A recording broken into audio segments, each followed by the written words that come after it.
मशहूर कथक नृतक पंडित बिरजू महाराज का निधन हो गया है। दिल का दौरा पड़ने के बाद पद्म विभूषण से सम्मानित 83 साल के बिरजू महाराज ने रविवार देर रात अंतिम सांस ली। उनके पुत्री स्वरांश मिश्रा ने सोशल मीडिया पोस्ट के जरिए इस बारे में जानकारी दी।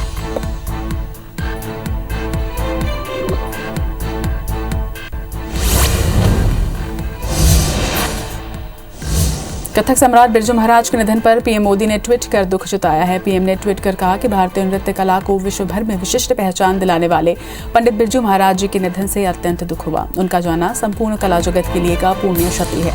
शोक की इस घड़ी में मेरी संवेदनाएं उनके परिजनों और प्रशंसकों के साथ है।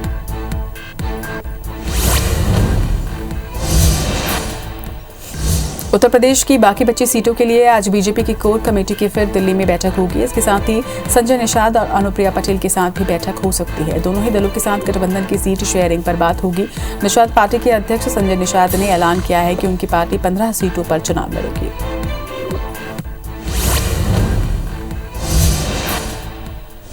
चुनावों की तारीखों के ऐलान के बाद उत्तराखंड में सियासी पारा हाई हो गया है। बीजेपी ने अपने मंत्री हरक सिंह रावत पर बड़ी कार्रवाई की है। पार्टी ने हरक सिंह रावत को मंत्रिमंडल से बर्खास्त कर पार्टी से भी 6 साल के लिए निलंबित कर दिया है। बता दें कि हरक सिंह रावत पार्टी पर 3 टिकट देने का दबाव बना रहे थे। खुद के अलावा अपनी बहू और अपनी एक समर्थक को टिकट देने की वो मांग कर रहे थे।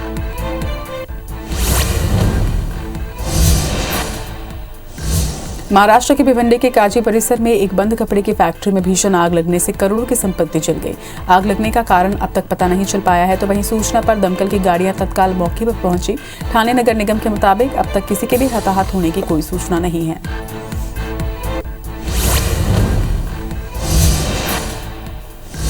देश में कोरोना के आंकड़े तेजी से बढ़ने लगे हैं। देश में 24 घंटे के अंदर कोरोना के 2,58,000 नए मामले सामने आए हैं। इस दौरान 1,51,000 मरीज स्वस्थ हुए हैं। तो वहीं पिछले 24 घंटे में 385 मरीजों की मौत भी हुई है। अब देश में कोरोना के कुल एक्टिव केस की संख्या 16,56,000 के पार पहुंच चुकी है। प्रधानमंत्री नरेंद्र मोदी आज वर्ल्ड इकोनॉमिक फोरम को संबोधित करेंगे। पीएम मोदी रात 8:30 बजे वीडियो कॉन्फ्रेंसिंग के जरिए वर्ल्ड इकोनॉमिक फोरम के दावोस एजेंडा में स्टेट ऑफ द वर्ल्ड पर विशेष भाषण देंगे। दावोस एजेंडा शिखर सम्मेलन का आयोजन लगातार दूसरे साल डिजिटल तरीके से किया जा रहा है। मशहूर कथक नृतक पंडित बिरजू महाराज का निधन हो गया है। दिल का दौरा पड़ने के बाद पद्म विभूषण से सम्मानित 83 वर्ष के बिरजू महाराज ने रविवार देर रात अंतिम सांस ली। उनके पुत्री स्वरांश मिश्रा ने सोशल मीडिया पोस्ट के जरिए इस बारे में जानकारी साझा की। गायक अदनान सामी ने भी सोशल मीडिया पोस्ट के जरिए उन्हें श्रद्धांजलि दी है। कथक सम्राट बिरजू महाराज के निधन पर पीएम मोदी ने ट्वीट कर दुख जताया है। पीएम ने ट्वीट कर कहा कि भारतीय नृत्य कला को विश्व भर में विशिष्ट पहचान दिलाने वाले पंडित बिरजू महाराज जी के निधन से अत्यंत दुख हुआ। उनका जाना संपूर्ण कला जगत के लिए का पुण्य क्षति है। शोक की इस घड़ी में मेरी संवेदनाएं उनके परिजनों और प्रशंसकों के साथ है। कथक सम्राट पद्म विभूषण पंडित बिरजू महाराज का निधन हो गया है। सीएम भूपेश बघेल ने बिरजू महाराज को श्रद्धांजलि दी। सीएम ने ट्वीट करते हुए लिखा कि बिरजू महाराज ने विश्व पटल पर भारत को सदैव गौरवान्वित किया। उनका आकस्मिक निधन देश की क्षति है। ईश्वर उनकी आत्मा को शांति प्रदान करे। चुनाव की तारीखों के ऐलान के बाद उत्तराखंड में सियासी पारा हाई हो गया है। बीजेपी ने अपने मंत्री हरक सिंह रावत पर बड़ी कार्रवाई की। पार्टी ने हरक सिंह रावत को मंत्रिमंडल से बर्खास्त कर पार्टी से भी 6 साल के लिए निलंबित कर दिया है। बता दें कि हरक सिंह रावत पार्टी पर 3 टिकट देने का दबाव बना रहे थे, जिसमें खुद के अलावा अपनी बहू और अपनी एक समर्थक को टिकट देने की मांग उन्होंने रखी थी। महाराष्ट्र के भिवंडी के काजी परिसर में एक बंद कपड़े की फैक्ट्री में भीषण आग लगने से करोड़ों की संपत्ति जल गई। आग लगने का कारण अब तक पता नहीं चल पाया है। वही सूचना पर दमकल की गाड़ियां तत्काल मौके पर पहुंची। ठाणे नगर निगम के मुताबिक अब तक किसी के भी हताहत होने की कोई सूचना नहीं है। साउथ अफ्रीका सीरीज में हार के बाद विराट कोहली ने टेस्ट से कप्तानी छोड़ दी है। इसके बाद अनुष्का शर्मा ने पति विराट के लिए सोशल मीडिया पर एक इमोशनल पोस्ट किया। इस नोट में एक्ट्रेस ने महेंद्र सिंह धोनी से लेकर अपनी बेटी वामिका तक का भी जिक्र किया है। इसके साथ ही उन्होंने लिखा कि आपकी नीयत हमेशा ईमानदार रही है। मेरी नजरों में आप महान हैं। जम्मू कश्मीर में भारी बर्फबारी और ठंड के बीच हमारी सेना के जवान पूरी मुस्तैदी के साथ डटे हुए हैं। जम्मू कश्मीर के किश्तवाड़ के ऊंचाई वाले इलाकों में भारी हिमपात के बीच भारतीय सेना पेट्रोलिंग करती नजर आई। दुश्मन को किसी भी वक्त करारा जवाब देने के लिए हमारे जवान तैयार हैं। सप्ताह के पहले दिन शेयर बाजार की अच्छी शुरुआत हुई। सेंसेक्स 52 अंक उछलकर खुला, जबकि निफ्टी में 30 अंकों की तेजी के साथ कारोबार की शुरुआत की। फिलहाल सेंसेक्स 112 अंकों की तेजी के साथ 61,335 के स्तर पर कारोबार कर रहा है, जबकि निफ्टी 37 अंक की तेजी लेकर 18,293 पर कारोबार कर रहा है।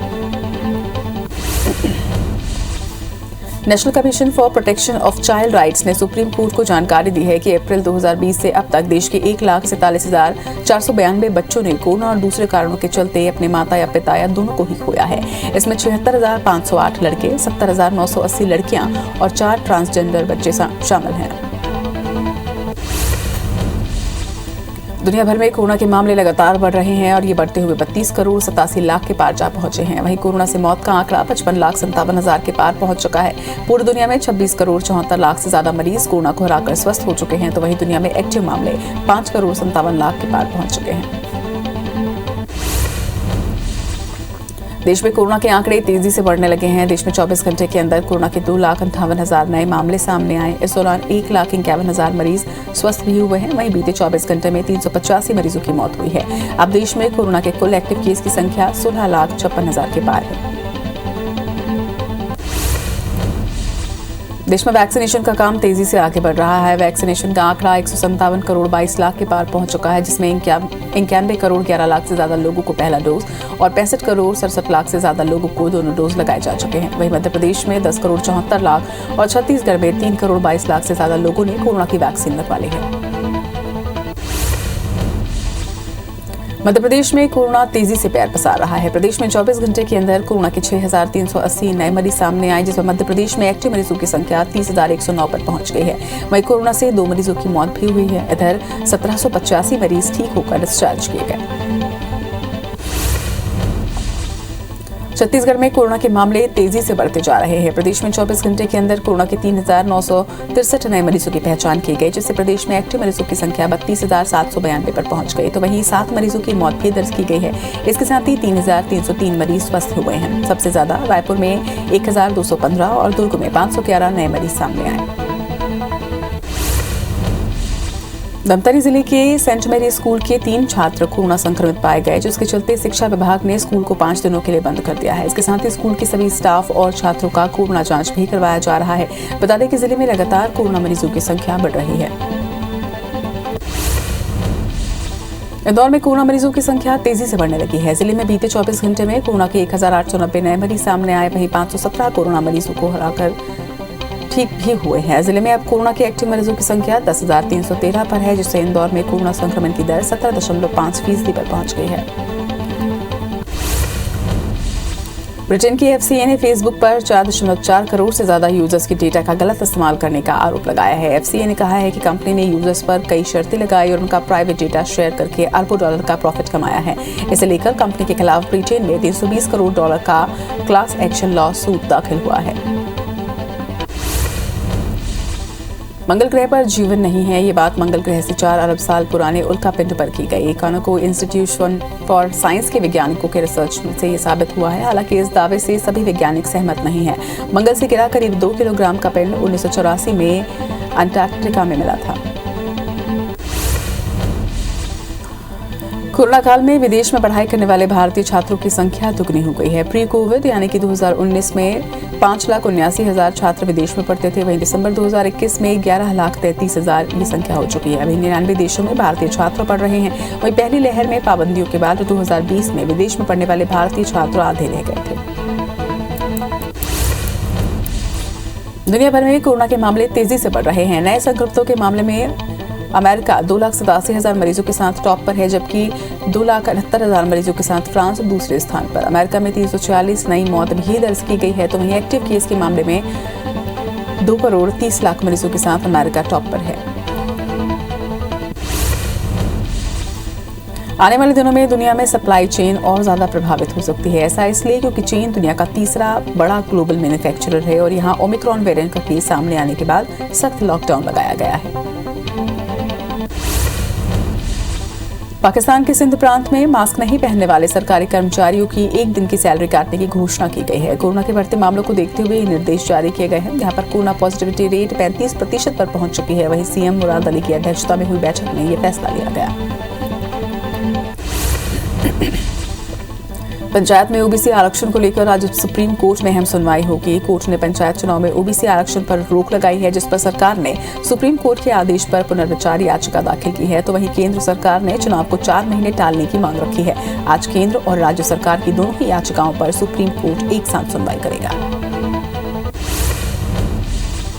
छत्तीसगढ़ के सीएम भूपेश बघेल यूपी के दौरे पर हैं। वो आज यूपी के दादरी और जीवर विधानसभा में प्रचार करेंगे। सीएम भूपेश कांग्रेस प्रत्याशियों के लिए डोर टू डोर कैंपेन करेंगे। उन्होंने कल नोएडा में भी कैंपेनिंग की थी। रायपुर के राजीव भवन में आज युवा कांग्रेस की बैठक होगी। पीसीसी चीफ मोहन मरकाम के साथ ही युवा कांग्रेस प्रभारी महामंत्री अमरजीत चावला भी बैठक में मौजूद रहेंगे। माना जा रहा है कि इस बैठक में सदस्यता अभियान की समीक्षा की जाएगी। बता दें कि युवा कांग्रेस को 10 लाख सदस्य बनाने का टारगेट दिया गया था, मगर अब तक सिर्फ 2.5 लाख सदस्य ही बन पाए हैं। रायपुर में भाजयुमो कार्यकर्ता आज प्रदर्शन कर छेड़छेड़ा मांगेंगे। भाजयुमो कार्यकर्ता छेड़छेड़ा के रूप में रोजगार और बेरोजगारी भत्ते की मांग करेंगे। दोपहर 1 बजे भाजयुमो कार्यकर्ता शास्त्री चौक पर प्रदर्शन करेंगे।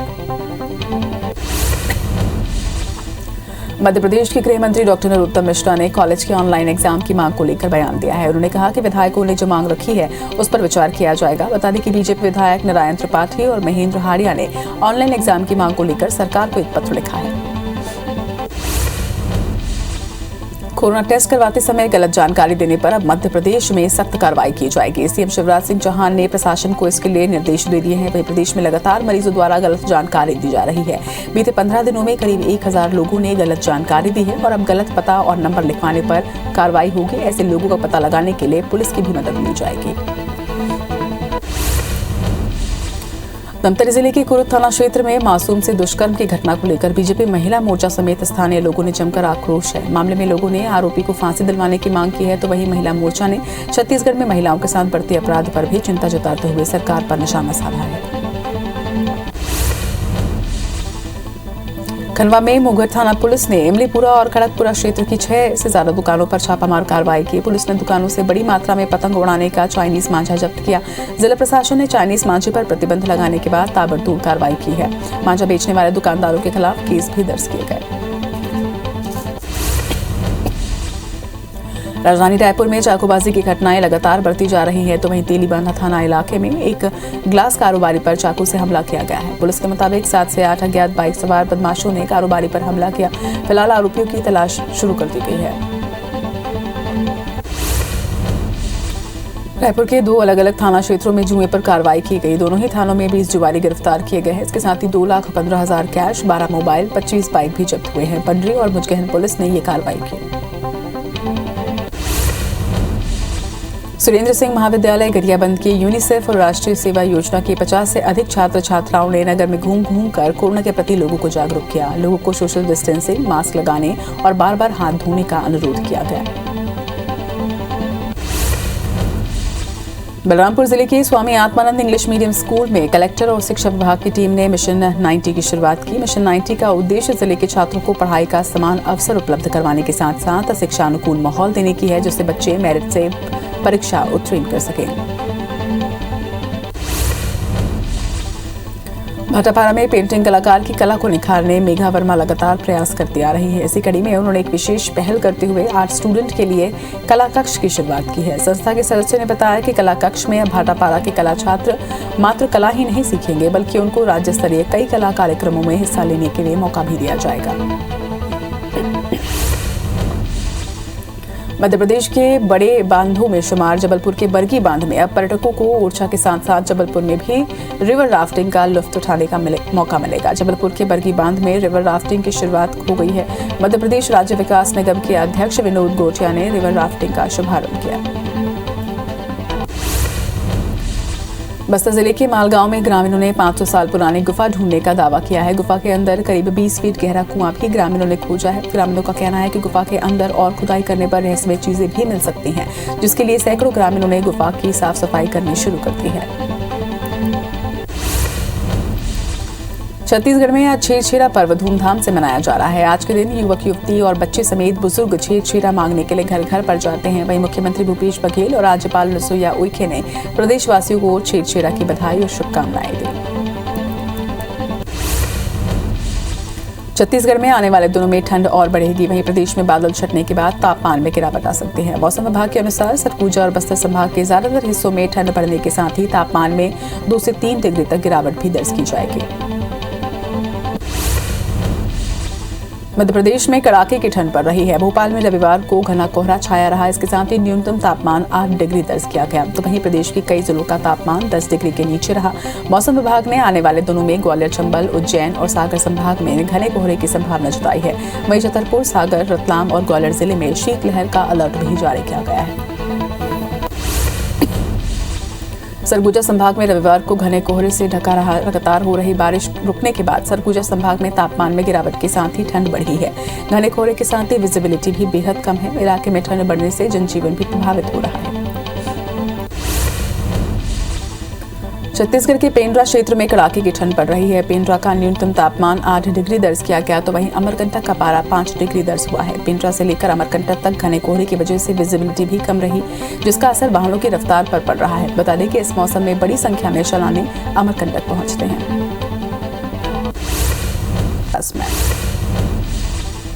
इंदौर में गैंगरेप के मुख्य आरोपी राजेश विश्वकर्मा के खिलाफ कार्रवाई की गई। इस दौरान आरोपी के मांगलिया में फार्म को तोड़ने के लिए रिमूवल अमला पहुंचा, जहां पर फार्म हाउस को तोड़ने की कार्रवाई जारी है।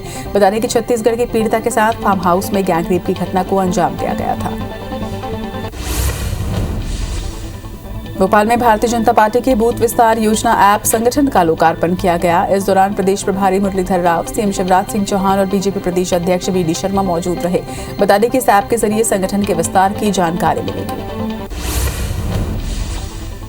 मध्य प्रदेश में बढ़ते कोरोना संक्रमण को देखते हुए सीएम शिवराज ने त्रिस्तरीय पंचायत पदाधिकारियों के लिए बड़ा ऐलान किया है। सीएम शिवराज ने त्रिस्तरीय पंचायतों को प्रशासकीय अधिकार दिए हैं। पंचायतों के पूर्व पदाधिकारियों को भी अहम जिम्मेदारी मिलेगी। इससे ग्रामीण स्तर पर कोविड नियंत्रण में मदद मिलेगी। साथ ही सीएम ने सभी को कोरोना नियंत्रण में सहयोग करने के लिए अपील की है। सीएम भूपेश बघेल ने एफआईआर मामले पर निर्वाचन आयोग की निष्पक्षता को लेकर सवाल खड़े किए हैं। उन्होंने कहा कि मैंने नियमों का पालन नहीं किया तो निर्वाचन आयोग फिजिकली उदाहरण देकर बताए कि कैसे प्रचार करना चाहिए। रायपुर के राजीव भवन में आज युवा कांग्रेस की बैठक होगी। पीसीसी चीफ मोहन मरकाम के साथ युवा कांग्रेस प्रभारी महामंत्री अमरजीत चावला बैठक में मौजूद रहेंगे। माना जा रहा है कि इस बैठक में सदस्यता अभियान की समीक्षा की जाएगी। बता दें कि युवा कांग्रेस को 10 लाख सदस्य बनाने का टारगेट दिया गया था, मगर अब तक सिर्फ 2.5 लाख सदस्य ही बन पाए हैं। मध्य प्रदेश के गृह मंत्री नरोत्तम मिश्रा ने कांग्रेस और समाजवादी पार्टी पर निशाना साधा। नरोत्तम मिश्रा ने उत्तर प्रदेश में मुलायम की बहू के बीजेपी में शामिल होने पर तंज कसा है। नरोत्तम मिश्रा का कहना है कि सभी जगह बगावत का दौर है, उनसे नहीं संभल रहे, चाहे सपा का मामला हो, चाहे पंजाब में चन्नी का मामला हो।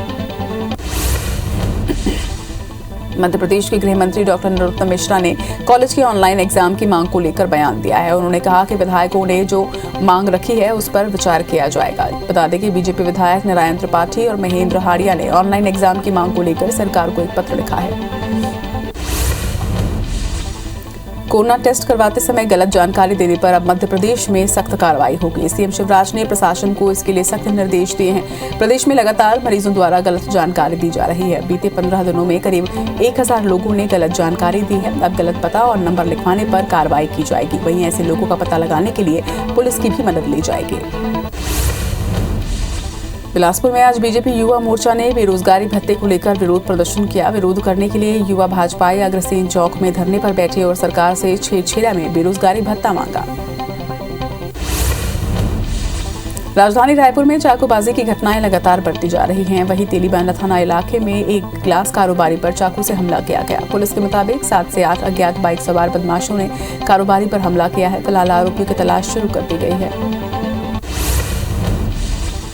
सतना के सिंहपुर थाना क्षेत्र में एक दर्दनाक सड़क हादसा हुआ है। हादसे में 6 साल की मासूम की मौत हो गई है। वहीं ट्रक ड्राइवर मौके से फरार है। इधर घटना के बाद गुस्साए ग्रामीणों ने चक्का जाम कर दिया है। वहीं सूचना मिलने पर पुलिस की टीम मौके पर पहुंची और मृतका के परिजनों को 5000 सहायता राशि दी, तब जाकर मामला शांत हुआ। दंतेवाड़ा में लोन वराटू अभियान के तहत 3 नक्सलियों ने पुलिस अधीक्षक के सामने सरेंडर किया है। बता दें कि पुलिस ने घेराबंदी कर कटे कल्याण थाना क्षेत्र में सक्रिय 10,000 के इनामी नक्सली को पकड़ा। वहीं अब तक 124 इनामी समेत 495 नक्सली सरेंडर कर चुके हैं। शिवपुरी से चाचा भतीजे के रिश्ते को शर्मसार कर देने वाली घटना सामने आई, जहां आरोपी चाचा ने हैवानियत की सारी हदों को पार कर दिया। जिले के तीनवा थाना इलाके में आरोपी चाचा ने भतीजे का रेप करने के बाद उसकी हत्या कर दी। सूचना पर पहुंची पुलिस ने बच्ची के शव को पोस्टमार्टम के लिए भिजवाया है और आरोपी चाचा को गिरफ्तार कर लिया है। घटना तीनवा थाना इलाके के इमलिया गाँव की है। कवर्धा में नाबालिग के साथ दुष्कर्म करने वाले आरोपी को पुलिस ने डोंडी से गिरफ्तार किया है। नाबालिग के परिजनों ने सिटी कोतवाली में बच्ची की गुमशुदगी की रिपोर्ट दर्ज करवाई थी, जिसके बाद पुलिस ने बच्ची की तलाश की और आरोपी को गिरफ्तार किया। बताया जा रहा है कि आरोपी ने बहला फुसलाकर नाबालिग के साथ दुष्कर्म की घटना को अंजाम दिया। रायपुर के 2 अलग-अलग थाना क्षेत्रों में जुए पर कार्रवाई की गई। दोनों ही थानों से 20 जुआरियों को गिरफ्तार किया गया है। इसके साथ ही 2,15,000 कैश, 12 मोबाइल, 25 बाइक जब्त की गई। बंडरी और मुजगहन पुलिस ने ये कार्रवाई की है। बारात जिले के मंगजुआ थाना प्रभारी और दूसरे स्टाफ ने थाना परिसर में ग्रामीणों की मदद से रंग बिरंगे फूल, फलदार पौधे लगाए। परिसर में फव्वारा भी लगाया गया है, जिससे थाना परिसर एक सुंदर गार्डन में बदल गया है। इस गार्डन में लोग घूमने आते हैं। वहीं बता दें कि यहाँ पहले बंजर भूमि और शमशान घाट था। राजधानी रायपुर के शास्त्री चौक में बेरोजगारी भत्ते की मांग को लेकर भाजयुमो कार्यकर्ता प्रदर्शन कर रहे हैं। भाजयुमो के कार्यकर्ता छेड़छेड़ा मांगकर अनोखा प्रदर्शन कर रहे हैं। बता दें कि आज छत्तीसगढ़ में छेड़छेड़ा का त्योहार मनाया जा रहा है, जिसमें घर घर जाकर धान मांगने की परंपरा है। सिवनी की पेंच टाइगर रिजर्व की शान कॉलर वाली बाघिन नहीं रही। 15 साल की उम्र में T15 नाम की बाघिन ने कर्माझेरी बीट के कुंभादेव इलाके में अंतिम सांस ली। बाघिन के निधन से पार्क प्रबंधन समेत वन्य जीव प्रेमियों में शोक की लहर है। वहीं सीएम शिवराज भी मानते हैं कि कॉलर वाली बाघिन का पेंच टाइगर रिजर्व की लोकप्रियता में बड़ा योगदान है।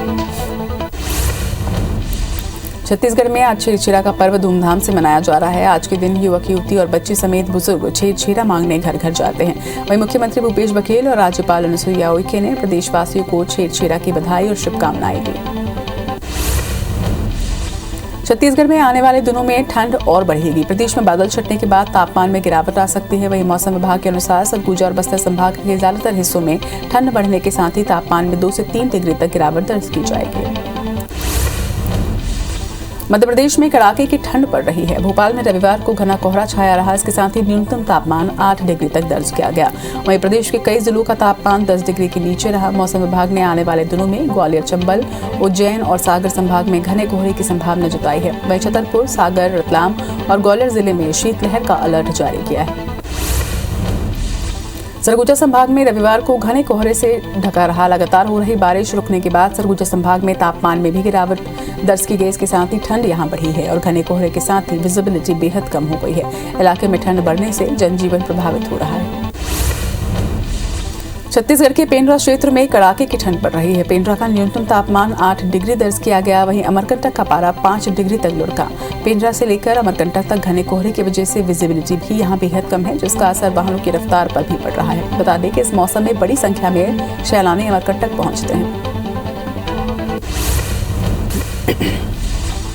प्रधानमंत्री नरेंद्र मोदी आज वर्ल्ड इकोनॉमिक फोरम को संबोधित करेंगे। पीएम मोदी रात 8:30 बजे वीडियो कॉन्फ्रेंसिंग के जरिए वर्ल्ड इकोनॉमिक फोरम के दावोस एजेंडा में स्टेट ऑफ द वर्ल्ड पर विशेष भाषण देंगे। दावोस एजेंडा शिखर सम्मेलन का आयोजन लगातार दूसरे साल डिजिटल तरीके से हो रहा है। चुनावों की तारीखों के ऐलान के बाद उत्तराखंड में सियासी पारा हाई हो चुका है। बीजेपी ने अपने मंत्री हरक सिंह रावत पर बड़ी कार्रवाई की। पार्टी ने हरक सिंह रावत को मंत्रिमंडल से बर्खास्त कर पार्टी से भी 6 साल के लिए निलंबित कर दिया है। बता दें कि हरक सिंह रावत पार्टी पर 3 टिकट देने का दबाव बना रहे थे। खुद के अलावा अपनी बहू और अपनी एक समर्थक को उन्होंने टिकट देने की मांग रखी थी। बीजेपी से निष्कासित करने पर हरक सिंह रावत ने कांग्रेस में जाने की इच्छा जाहिर की है। हरक सिंह ने कहा कि बीजेपी की ओर से मेरा पक्ष नहीं सुना गया। उन्होंने ये भी कहा कि उत्तराखंड में कांग्रेस की सरकार पूर्ण बहुमत से आने वाली है। मैं अब कांग्रेस से बातचीत करूंगा और कांग्रेस में ही जाऊंगा, किसी पार्टी में नहीं जाऊंगा। बिना शामिल हुए भी मैं कांग्रेस के लिए काम करूंगा। मशहूर कथक नृतक पंडित बिरजू महाराज का निधन हो गया है। दिल का दौरा पड़ने के बाद पद्म विभूषण से सम्मानित 83 साल के बिरजू महाराज ने रविवार देर रात अंतिम सांस ली। उनके पोते स्वरांश मिश्रा ने सोशल मीडिया पोस्ट के जरिए इस बारे में जानकारी दी। गायक अदनान सामी ने भी सोशल मीडिया पोस्ट के जरिए उन्हें श्रद्धांजलि दी। कथक सम्राट बिरजू महाराज के निधन पर पीएम मोदी ने ट्वीट कर दुख जताया है। पीएम ने ट्वीट कर कहा कि भारतीय नृत्य कला को विश्व भर में विशिष्ट पहचान दिलाने वाले पंडित बिरजू महाराज जी के निधन से अत्यंत दुख हुआ। उनका जाना संपूर्ण कला जगत के लिए एक अपूर्णीय क्षति है। शोक की इस घड़ी में मेरी संवेदनाएं उनके परिजनों और प्रशंसकों के साथ है। जाने माने सामाजिक कार्यकर्ता और पद्मश्री से सम्मानित शांति देवी का निधन हो गया है। उन्होंने कल रात ओडिशा के रायगढ़ जिले के गुनपुर में अपने आवास पर अंतिम सांस ली। शांति देवी के निधन पर प्रधानमंत्री नरेंद्र मोदी ने ट्वीट कर शोक जताया है। कथक सम्राट पद्म विभूषण पंडित बिरजू महाराज के निधन पर सीएम भूपेश बघेल ने श्रद्धांजलि दी है। सीएम ने ट्वीट करते हुए लिखा कि बिरजू महाराज ने विश्व पटल पर भारत को सदैव गौरवान्वित किया है। उनका आकस्मिक निधन देश की क्षति है। ईश्वर उनकी आत्मा को शांति प्रदान करे। महाराष्ट्र के भिवंडी के काजी परिसर में एक बंद कपड़े की फैक्ट्री में भीषण आग लगने से करोड़ों की संपत्ति जल गई। आग लगने का कारण अभी पता नहीं चला है। वही सूचना पर दमकल की गाड़ियां मौके पर पहुंची और ठाणे नगर निगम के मुताबिक अब तक किसी के भी हताहत होने की कोई सूचना नहीं है। दिग्गज सिंगर लता मंगेशकर कोरोना से संक्रमित होने के बाद 8 जनवरी से मुंबई के ब्रीच कैंडी अस्पताल में आईसीयू में भर्ती हैं। रविवार शाम को खबरें सामने आई कि उनकी हालत बिगड़ रही है। हालांकि हाल ही में लता मंगेशकर के स्पोक पर्सन ने अपने बयान में इन खबरों को गलत बताया है। उन्होंने ये भी कहा कि उनकी हालत स्थिर है। साउथ अफ्रीका सीरीज में हार के बाद विराट कोहली ने टेस्ट से कप्तानी छोड़ दी है। इसके बाद अनुष्का शर्मा ने पति विराट के लिए सोशल मीडिया पर एक इमोशनल पोस्ट किया। इस नोट में एक्ट्रेस ने महेंद्र सिंह धोनी से लेकर अपनी बेटी वामिका तक का भी जिक्र किया है। इसके साथ ही उन्होंने ये भी लिखा कि आपकी नीयत हमेशा ईमानदार रही, मेरी नजरों में आप महान हैं। नीट पीजी 2022 के लिए रजिस्ट्रेशन की प्रक्रिया आज से शुरू हो गई है। Post graduate medical entrance exam के लिए ऑफिशियल वेबसाइट के जरिए आवेदन किया जा सकता है। रजिस्ट्रेशन की प्रक्रिया 4 फरवरी तक जारी रहेगी और 12 मार्च को परीक्षा का आयोजन किया जाएगा। जम्मू कश्मीर में भारी बर्फबारी और ठंड के बीच हमारी सेना के जवान पूरी मुस्तैदी के साथ डटे हुए हैं। जम्मू कश्मीर के किश्तवाड़ के ऊंचाई वाले इलाकों में भारी हिमपात के बीच भारतीय सेना पेट्रोलिंग करती नजर आई। दुश्मनों को किसी भी वक्त करारा जवाब देने के लिए हमारे जवान तैयार हैं। पंचायत चुनाव में ओबीसी आरक्षण पर होने वाली सुनवाई सुप्रीम कोर्ट में कल तक के लिए टल गई है। आज महाराष्ट्र सरकार ने सुनवाई के लिए समय मांगा। अब कल यानी कि मंगलवार को एक साथ सभी मामलों पर सुनवाई की जाएगी। बता दें कि मध्य प्रदेश और महाराष्ट्र में ओबीसी सीटों पर आरक्षण को लेकर शीर्ष कोर्ट के आदेश को रिकॉल करने के लिए याचिका दायर की गई है। दुनिया भर में कोरोना के मामले बढ़ते हुए 32 करोड़ 87 लाख के पार पहुंच चुके हैं। तो वहीं कोरोना से मौत का आंकड़ा 55,57,000 के पार पहुंच चुका है। पूरी दुनिया में 26 करोड़ 74 लाख से ज्यादा मरीज कोरोना को हराकर स्वस्थ हो चुके हैं। वहीं दुनिया में एक्टिव मामले 5 करोड़ 57 लाख के पार पहुंच चुके हैं। देश में कोरोना के आंकड़े तेजी से बढ़ने लगे हैं। देश में 24 घंटे के अंदर कोरोना के 2,58,000 नए मामले सामने आए। इस दौरान 1,51,000 मरीज स्वस्थ भी हुए हैं। वहीं बीते 24 घंटे में 385 मरीजों की मौत दर्ज की गई। अब देश में कोरोना के कुल एक्टिव केस की संख्या 16,56,000 के पार पहुंच चुकी है। देश में वैक्सीनेशन का काम तेजी से आगे बढ़ रहा है। ये आंकड़ा 157 करोड़ 22 लाख के पार पहुंच चुका है, जिसमें 91 करोड़ 11 लाख से ज्यादा लोगों को पहला डोज और 65 करोड़ 67 लाख से ज्यादा लोगों को दोनों डोज लगाए जा चुके हैं। वहीं मध्य प्रदेश में 10 करोड़ 74 लाख और छत्तीसगढ़ में 3 करोड़ 22 लाख से ज्यादा लोगों ने कोरोना की वैक्सीन लगवा ली है। मध्य प्रदेश में कोरोना तेजी से पैर पसार रहा है। प्रदेश में 24 घंटे के अंदर कोरोना के 6,380 नए मरीज सामने आए, जिससे मध्य प्रदेश में एक्टिव मरीजों की संख्या 30,109 पर पहुंच गई है। वहीं कोरोना से 2 मरीजों की मौत हो गई है। इधर 1785 मरीज ठीक होकर डिस्चार्ज हुए हैं। छत्तीसगढ़ में कोरोना के मामले तेजी से बढ़ते जा रहे हैं। प्रदेश में 24 घंटे के अंदर कोरोना के 3,963 नए मरीजों की पहचान की गई, जिससे प्रदेश में एक्टिव मरीजों की संख्या 32,792 पर पहुंच चुकी है। तो वहीं 7 मरीजों की मौत भी हुई है। साथ ही 3,303 मरीज स्वस्थ हुए हैं। सबसे ज्यादा रायपुर में 1,215 और दुर्ग में 511 नए मरीज सामने आए।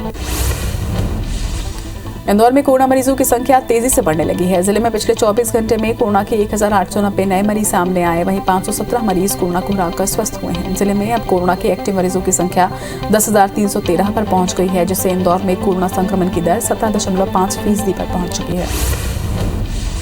जगदलपुर के बस्तर संभाग में 160 जवान कोरोना संक्रमित पाए गए। जानकारी के अनुसार छुट्टियों से वापस लौटने वाले जवानों में संक्रमण के ज्यादा मामले सामने आए हैं। वहीं बढ़ते कोरोना संक्रमण को देखते हुए सुरक्षा बलों के कैंप में अतिरिक्त सावधानी बरतने के निर्देश दिए गए हैं। बिलासपुर में ओमिक्रॉन के 3 नए मरीजों की पुष्टि हुई है, जिसमें 2 साल की मासूम समेत एक पुरुष और एक महिला शामिल हैं। बताया जा रहा है कि स्वास्थ्य बिगड़ने के बाद दिसंबर में तीनों ही मरीजों का कोरोना टेस्ट किया गया था और जीनोम सीक्वेंसिंग के लिए सैंपल बाहर भेजे गए थे, जहां पर रिपोर्ट आने के बाद तीनों में ओमिक्रॉन की पुष्टि हुई है। ब्रिटेन की FCA ने फेसबुक पर 4.4 करोड़ से ज्यादा यूजर्स के डेटा का गलत इस्तेमाल करने का आरोप लगाया। FCA ने कहा है कि कंपनी ने यूजर्स पर कई शर्तें लगाई और उनका प्राइवेट डेटा शेयर करके अरबों डॉलर का प्रॉफिट कमाया है। इसे लेकर कंपनी के खिलाफ ब्रिटेन में 320 करोड़ डॉलर का क्लास एक्शन लॉ सूट दाखिल किया गया है। मंगल ग्रह पर जीवन नहीं है, ये बात मंगल ग्रह से 4 अरब साल पुराने उल्का पिंड पर की गई कार्नेगी इंस्टीट्यूशन फॉर साइंस के वैज्ञानिकों के रिसर्च से संबंधित हुआ है। हालांकि इस दावे से सभी वैज्ञानिक सहमत नहीं हैं। मंगल से गिरा करीब 2 किलोग्राम का पिंड 1984 में अंटार्कटिक में मिला था। कोरोना काल में विदेश में पढ़ाई करने वाले भारतीय छात्रों की संख्या दुगुनी हो गई है। प्री कोविड यानी कि 2019 में 5,89,000 छात्र विदेश में पढ़ते थे, वहीं दिसंबर 2021 में 11,33,000 ये संख्या हो चुकी है। फिलहाल 99 देशों में भारतीय छात्र पढ़ रहे हैं। वहीं पहली लहर में पाबंदियों के बाद 2020 में विदेश में पढ़ने वाले भारतीय छात्र आधे रह गए थे। दुनिया भर में कोरोना के मामले तेजी से बढ़ रहे हैं। नए संक्रमितों के मामले में अमेरिका 2,87,000 मरीजों के साथ टॉप पर है, जबकि 2,78,000 मरीजों के साथ फ्रांस दूसरे नंबर पर। अमेरिका में 346 नई मौतें दर्ज की गई, तो वहीं एक्टिव केस के मामले में 2 करोड़ 30 लाख मरीजों के साथ अमेरिका इस वक्त टॉप कर रहा है। आने वाले दिनों में दुनिया में सप्लाई चेन और ज्यादा प्रभावित हो सकती है। ऐसा इसलिए क्योंकि चीन दुनिया का तीसरा बड़ा ग्लोबल मैन्युफैक्चरर है और यहाँ ओमिक्रॉन वेरिएंट का केस सामने आने के बाद सख्त लॉकडाउन लगाया गया है। पाकिस्तान के सिंध प्रांत में मास्क नहीं पहनने वाले सरकारी कर्मचारियों की 1 दिन की सैलरी काटने की घोषणा की गई है। कोरोना के बढ़ते मामलों को देखते हुए ये निर्देश जारी किया गया। यहाँ पर कोरोना पॉजिटिविटी रेट 33% तक पहुंच चुकी है। CM मुराद अली की अध्यक्षता में हुई बैठक में ये फैसला लिया गया। प्रशांत महासागर में टोंगा आइलैंड के पास ज्वालामुखी में एक और बड़ा विस्फोट हुआ है। विस्फोट की वजह से टोंगा के पड़ोसी देशों न्यूजीलैंड और फिजी में फिर से सुनामी का खतरा मंडरा रहा है। इससे पहले शनिवार को ज्वालामुखी में विस्फोट के बाद टोंगा पर सुनामी आई थी। ये विस्फोट इतना शक्तिशाली था कि सुनामी की लहरें जापान तक पहुंच गई थी।